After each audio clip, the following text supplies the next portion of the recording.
They say a well remembers what it hears. In the northern hills, where mist clings to the ground like a second skin, there once stood a village that no longer appears on maps. Of the old stone houses, only one remains, moss-covered, slouching against time. Its garden is overgrown, and buried beneath ivy and root lies a sealed well no one has spoken of for centuries. Until now. A man named Elliot bought the land last spring. He wasn't from the region, a city dweller, hoping to restore the old cottage as a quiet escape. He said the silence helped him think. But he did not know the land had been quiet for a reason. While clearing the garden, he uncovered the circular rim of stone. It looked harmless, time-worn, partially sunken, ringed with cracked runes that had long since faded. Curious, Elliot began removing the wooden planks nailed across the top. Beneath them, old bricks. Beneath the bricks, darkness. That night, he heard it. A voice. Faint, childlike, calling from the garden. Not screaming, inviting. At first, he assumed it was the wind, or a dream he'd half remembered. But when he returned the next morning, the well was no longer silent. The voice spoke again. Just his name, nothing else. He called the local historical society. A woman arrived 2 days later, elderly, sharp-eyed. When he showed her the well, she went pale. "This should be covered," she said quietly.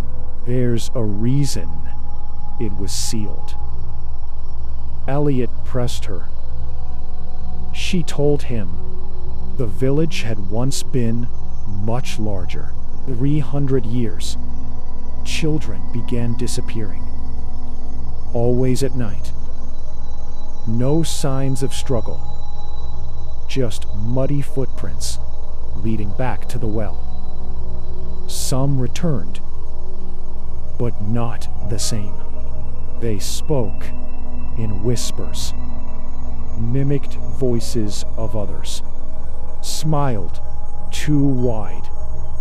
Some stopped eating. Some stopped blinking.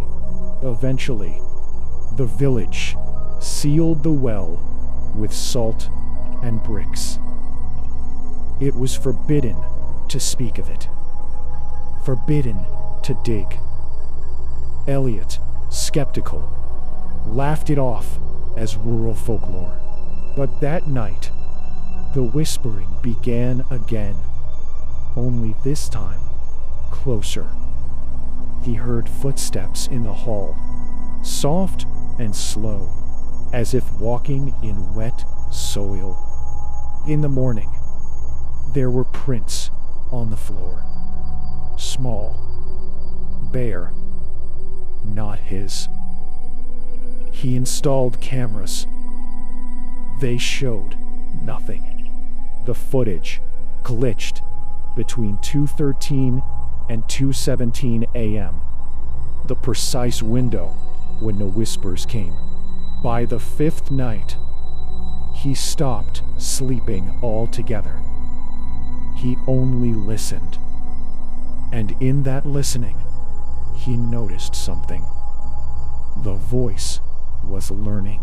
It had begun to mimic his own speech, his own thoughts.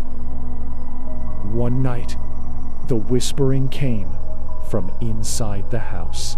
The next morning, Elliot was gone. His car remained. No signs of struggle. Just his boots by the garden. One placed upright, one knocked over.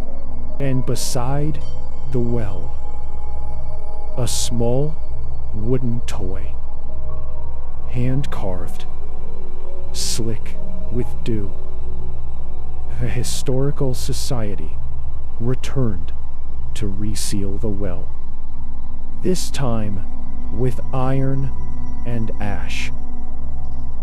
They say wells don't forget what they've heard, and neither does what's inside them. Now, on fog-heavy nights, hikers passing the ruins claim to hear children laughing from below. Some have followed the sound. They say it feels warm, familiar, like someone you used to know. No one stays long, because if you linger too close, the well whispers something back.